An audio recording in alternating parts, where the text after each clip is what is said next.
राजस्थान की राजनीति में क्या एक और किरोड़ी तैयार हो रहा है? ये सवाल इसीलिए क्योंकि किरोड़ी लाल मीणा के बाद अब नरेश मीणा भी बिल्कुल उसी आक्रामक अंदाज में नजर आने लगी है।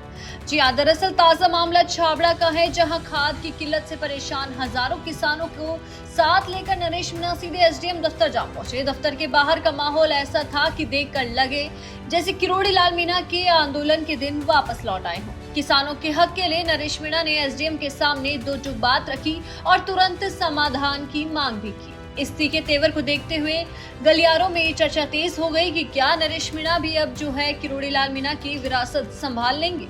आइए आपको सुनाते हैं एसडीएम और नरेश मीणा के बीच हुई उस तीखी बातचीत का एक हिस्सा। मैडम खाद की समस्या को लेकर आए और मेरी 2 बार आपसे बात हुई, लेकिन निष्कर्ष कुछ नहीं हुआ।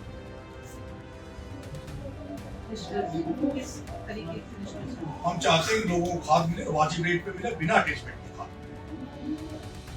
अभी अपने पास 80% खाद किसानों को मिल चुका है, 20% किसान बचे, उसके लिए अपने पास सफिशिएंट स्टॉक है। अभी कहाँ कोई पर्टिकुलर जगह समस्या आ रही है तो बताएं आप, क्योंकि हमारी तरफ से श्रीमान जिला कलेक्टर के आदेश से हमने अपने एफपी से अटैचमेंट लगे हैं। 3 जगह हमने चेक पोस्ट लगाई थी, ढींगाराड़ी में, पुणे में, हमारे कृषि विभाग के अधिकारी वहाँ बैठ रहे हैं, पुलिस के अधिकारी वहाँ हैं। तो अगर इस तरह का कोई ट्रांसपोर्टेशन है वो रुक रहा है, आपने देखा भी कल या परसों में कार्रवाई की। इससे पहले भी कानपुर से कोई इलीगल खाद था, वो भी हमने रोका। कानपुर के प्रशासन से अभी मैम टोटल कितना स्टॉक आ गया? अभी अपने पास में 8,000 के करीब के डीएपी के कट्टे हैं अवेलेबल और 6,500 के करीब एनपीके के कट्टे अपने पास अवेलेबल। कृषि वाले हैं कोई? हाँ, कृषि के हमारे एडी एग्रीकल्चर में तो अपने मैं आपको एक बार बता देती हूँ, अपने पास में सिर्फ 2300 का गैप, जो मैं आपको बता रही हूँ कि 20% किसान जो अभी लेने नहीं आए खाद, तो वो अराउंड 2300 के करीब करते हैं जो उनको चाहिए होंगे। उसके ऊपर भी अपने पास में डीएपी और एनपीके अवेलेबल है खाद। तो ये वाली जो समस्या है कि सप्लाई नहीं है, तो सप्लाई का गैप तो अपने पास है, अभी ऐसा कुछ प्रॉब्लम नहीं है। अच्छा, अटैचमेंट जो ये लोग जबरदस्त अटैचमेंट देते हैं, क्या ये नियम है अटैचमेंट देने? नहीं, मैं अटैचमेंट के लिए आपको बताऊं कि जैसे थोड़ी सी अवेयरनेस की कमी की वजह से हम एनपीके और एसएसपी को अटैचमेंट कह रहे हैं, वो अटैचमेंट नहीं है। अटैचमेंट डीएपी 2 तरह का खाद है ना।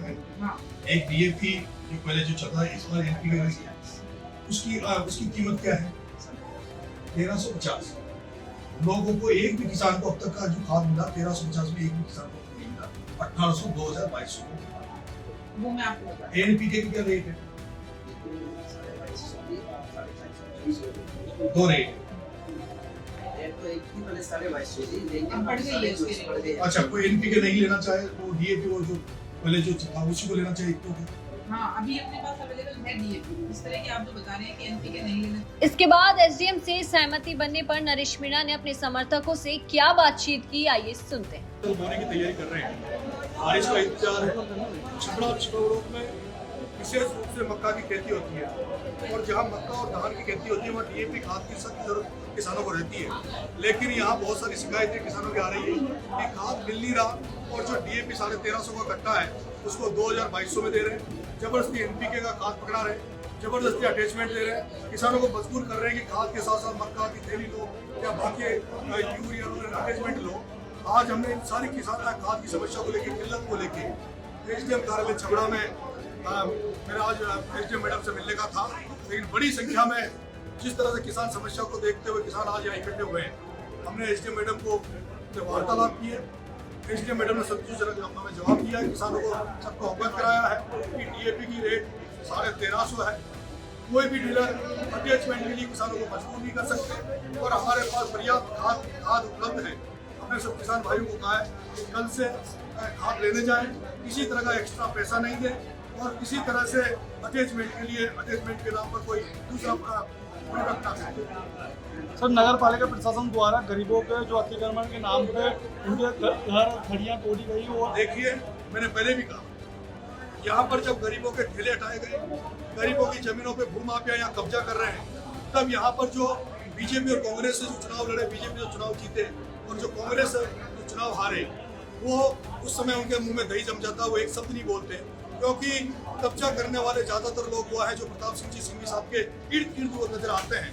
और अभी मैंने देखा कि करण सिंह जी राठौर साहब जो यहाँ कांग्रेस से चुनाव लड़े, उन्होंने एक अतिक्रमण का मामला उठाया था, लेकिन बाद में मुझे पता लगा कि उनका खुद का मकान भी अतिक्रमण एरिया में है। 10 फीट उनका मकान अतिक्रमण में आया हुआ है। जब यहाँ गरीबों के ठेले हट रहे थे, गरीबों की जमीनों पे अतिक्रमण हो रहा था, तब करण सिंह एक शब्द नहीं बोला।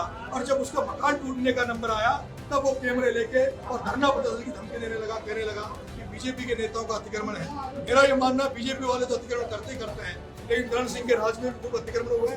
गरीबों की कोई सुनने वाला नहीं है। मैं तो अभी किसी सिस्टम में नहीं है, ना हमारे पास कोई पद है, लेकिन मैं भरोसा दिलाता हूँ कि अगर कभी और में आए, सत्ता में आए, और कहीं मुझे लगता है भी मेरे पास कोई छपड़ा से एक परिवार गया था, जिनकी जमीन पे कुछ भूमाफिया गए थे, मैंने उनको आश्वस्त किया था, कहा था कि जब भी अगली बार कोई भूमाफिया अगर तुम्हारी जमीन वगैरह कोई हटने लगे, जबरदस्ती करने लगे, तो मुझे बुलाना, मैं आकर बैठूंगा।